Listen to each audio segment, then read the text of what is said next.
With a title like Chud 2, Bud the CHUD, you know what you're getting into here. This is going to be a silly 80s comedy, and I'm okay with that.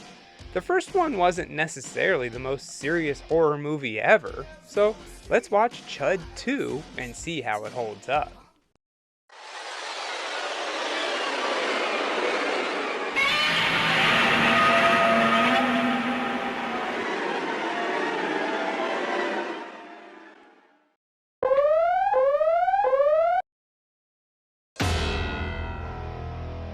It opens up in a hospital, with some doctor going into a high security room to give a stiff an injection. While this is happening, we see another room filled with government officials. It's announced that the CHUD program has been terminated. Most are relieved with this news, but not Colonel Masters. He knew the potential of such a project. To have cannibal soldiers fighting for him? Unfortunately, they can't be controlled, so hence why the project lost its funding. But the news didn't reach the doctor soon enough, because he's attacked by Bud the CHUD. Now, let's get this out of the way right now. The CHUDs in this movie don't look anything like the CHUDs from the original. Maybe Victor when he was still turning, but even that's a stretch. No, even though they're called CHUDs in this movie, they're more like zombies. Anyway, they manage to freeze Bud and move him to a disease control center in the small town of Winter Haven, where our main story takes place. Now we meet Steve, Kevin, and Katie, three best friends in high school. It's pretty easy to spot who's who here. Steve is the class clown, Kevin is the nerd, and Katie is, well, the girl. During class, Steve and Kevin get in trouble and have to clean up, putting away frogs and stuff like that. While trying to catch one of them, Kevin bumps his head on a stretcher. This is a cadaver the teacher managed to get a hold of to show the class. Pretty weird to show a high school class a dead body, but okay. Of course, they accidentally hit it so hard it goes flying off the docks and down the road. What do we do now? So now they have two options. They can fess up and tell the teacher, or they can find a replacement. And just guess which one they do. They sneak over to the disease control center and steal the first body they can get their hands on. Which, of course, is none other than Bud the CHUD. Man, security for this highly guarded base must be pretty lax, if it's this easy to steal a biological weapon. Seeing how this is Steve's idea, they decide to take the body back to his house, until they can sneak him back to school like nothing ever happened. But, of course, it doesn't go that way. They have to slip by his parents, the dog, and eventually his sister.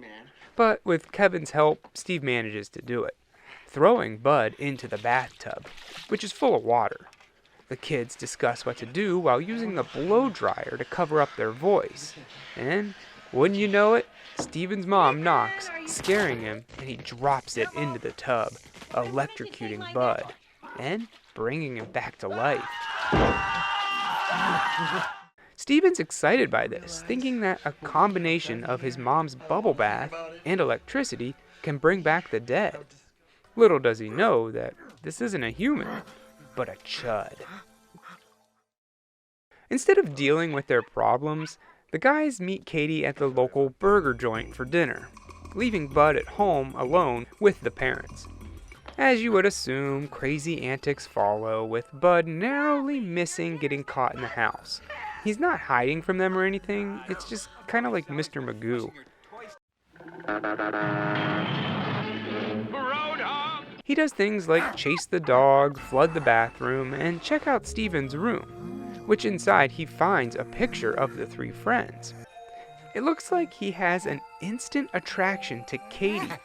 I'm not sure if it's like a father-daughter type of thing or something else. So I'm just gonna say it's a father-daughter thing. Eventually, he does get out of the house, and he catches the dog. He takes a bite out of it, and here is where we learn that if a CHUD bites you, you'll turn into another one too.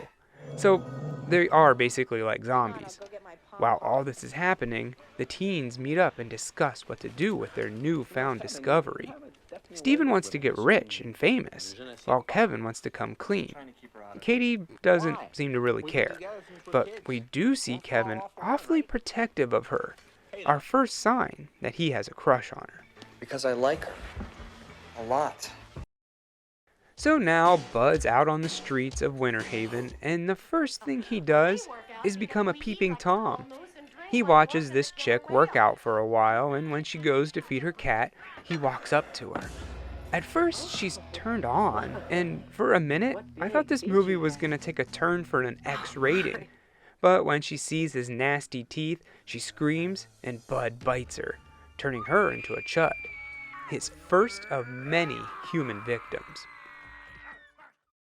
The kids are out all night looking for their cannibalistic friend, and after a while decide to give up and try again in the morning.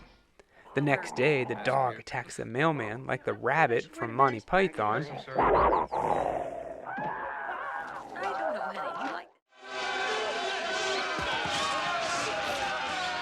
Colonel Masters comes to the house, having seen Steven and his friends on the surveillance cameras at the control center. When learning that he's not home, he only leaves the message that he's dead meat. Probably not a good message to leave to the kid's mother.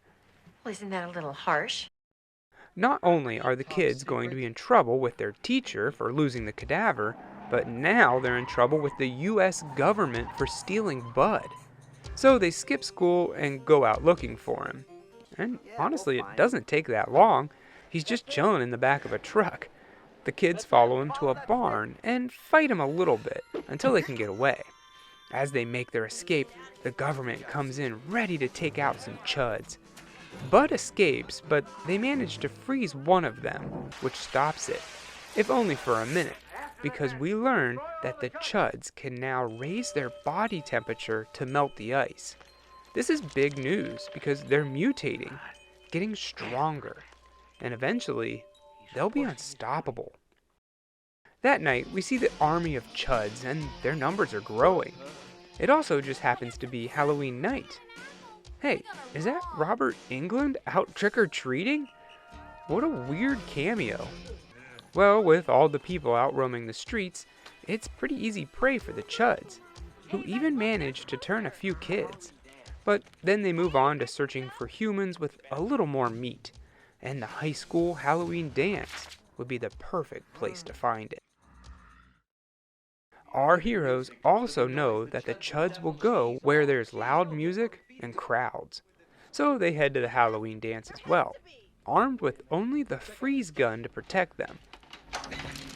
This is the stuff the feds used at the barn. The kids go in the back while the chuds walk in through the front door, and for a little while, it becomes a musical. Inside, everyone's doing synchronized dancing while the chuds try to bite them. The kids go to the science lab, where they see their teacher is already turned. They fight him for a little bit, but nothing's working.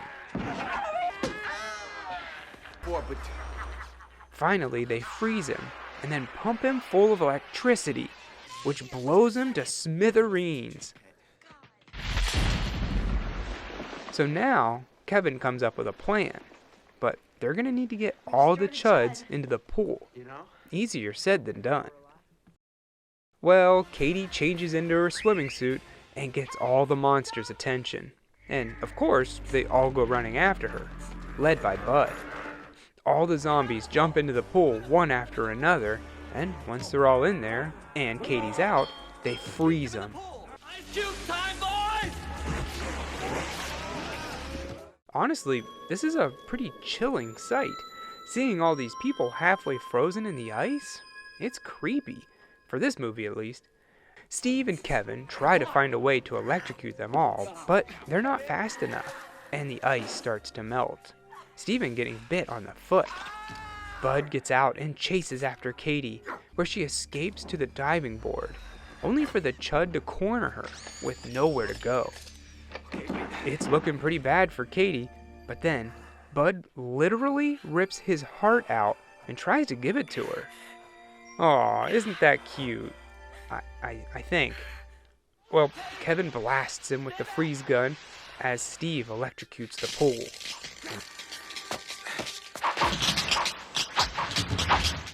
Bud falls into a million pieces, with only his head left. It's okay. It's okay. Hi. The government comes and cleans everything up, and everyone lives happily ever after. Well, except for Steven, who feels like it's all his fault that this happened, and his friends would be better off without him in their lives. So he hitchhikes out of town.